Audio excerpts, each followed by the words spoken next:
ഇന്നത്തെ എൻ്റെ ടോപ്പിക് എന്ന് പറയുന്നത് നമുക്ക് നമ്മുടെ മനസ്സിൻ്റെ പവർ എങ്ങനെ ഉപയോഗിക്കാം അല്ലേ. അപ്പം നമുക്ക് രണ്ട് മനസ്സുണ്ട്, അത് നിങ്ങൾക്കറിയുമോ? ഏതൊക്കെയാണ് നമ്മുടെ മനസ്സുകൾ? ഒന്ന് ഉപബോധ മനസ്സും ഒന്ന് ബോധ മനസ്സും. ഇപ്പം ബോധ മനസ്സെന്ന് പറയുന്നത് നമ്മൾ കാണുന്നത്, കേൾക്കുന്നത്, നമ്മൾ പ്ലാൻ ചെയ്യുന്നത്, യെസ് ഓർ നോ പറയുന്നത്, നമ്മൾ ലോജിക്കലായിട്ട് തിങ്ക് ചെയ്യുന്നത്, ഇതെല്ലാം കോൺഷ്യസ് മൈൻഡാണ്. ഓക്കെ, അപ്പോൾ ഈ കോൺഷ്യസ് മൈൻഡ് വർക്ക് ചെയ്യുന്നത് നമ്മൾ എന്തൊക്കെയാണ് നമുക്ക് ശരിക്കും കൺമുന്നിൽ കാണാൻ പറ്റുന്നതൊക്കെ നമ്മുടെ ഈ ഒരു കോൺഷ്യസ് മൈൻഡിലൂടെയാണ്. ബോധ മനസ്സാണ് അതെല്ലാം തീരുമാനിക്കുന്നത്. ഇപ്പോൾ നമുക്ക് പുറമേ ഉള്ള കാര്യങ്ങൾ, അതുപോലെ നമുക്ക് ലൗകികമായ സുഖങ്ങൾ, ഇതൊക്കെ ലഭിക്കുന്നത് ബോധ മനസ്സിൻ്റെ ഒരു ഇതാണ്.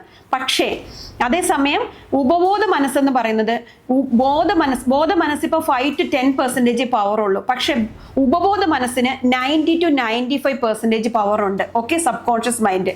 അപ്പൊ നമ്മൾ ഈ ഉപബോധ മനസ്സ് വർക്ക് ചെയ്യിപ്പിക്കാത്തത് കൊണ്ടാണ് നമ്മൾ ആഗ്രഹിക്കുന്ന ഒരു ജീവിതത്തിലേക്ക് നമ്മൾ എത്താത്തത്.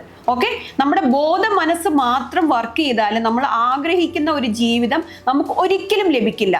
നമ്മൾ എന്തോ ഒരു ആഗ്രഹം, നമ്മുടെ ജീവിതത്തിൽ എന്തൊക്കെയോ സംഭവിക്കുന്നു, അങ്ങനെ നമ്മൾ മുന്നോട്ട് പോകുന്നു. അതേസമയം നമ്മുടെ സബ് കോൺഷ്യസ് മൈൻഡ് നമ്മൾ വർക്ക് ചെയ്താൽ നമ്മൾ വേറൊരു ജീവിതം, അത് നമ്മൾ എന്താണോ ആഗ്രഹിക്കുന്നത് അത് നമുക്ക് ജീവിതത്തിൽ നേടാൻ കഴിയും. അപ്പോൾ ഇന്നത്തെ എൻ്റെ ഒരു ടോപ്പിക്ക് കോൺഷ്യസ് മൈൻഡ് എന്നതിനെ കുറിച്ചായിരുന്നു.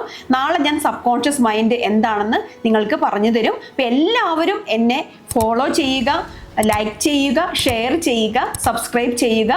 Okay, keep going, trust the universe. Thank you universe.